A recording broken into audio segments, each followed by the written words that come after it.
ndabaramukije kaze mu makuru ategekanya uko ikirere kizoba kimeze ejo ku munsi w'Imana Igenekerezo rya 4 umwaka w'ibihumbi 2026. Mu gatondo hategekanijwe imvura, iyo nayo ikazokwibonekeza mu bice vya Makamba, Bururi, Rumonge hamwe na Rutana.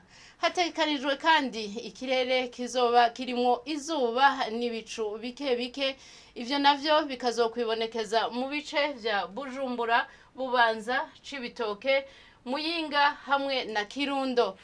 Ahasigaye mu gihugu cacu hazokwibonekeza ikirere kirimo ibicu.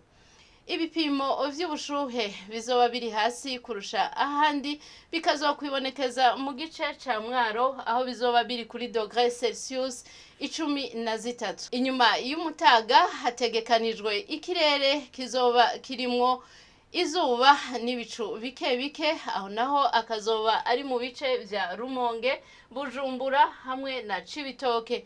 Harategekanijwe kandi ikirere kizokwibonekezamwo ibicu, aho naho akazoba ari mu bice vya Bururi, Ngozi, Muyinga hamwe na Kirundo.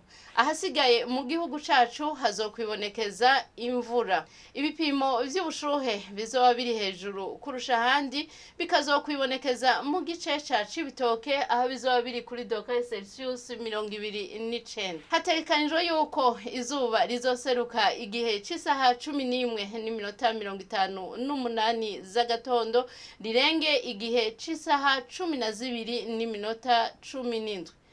Nuko rero aha niho hagarukiye amakuru mwategekanirijwe n'ikigo Ijebu. Adeline Ngenze buhoro nije nayabashikirije, mwakoze kuyakurikirana.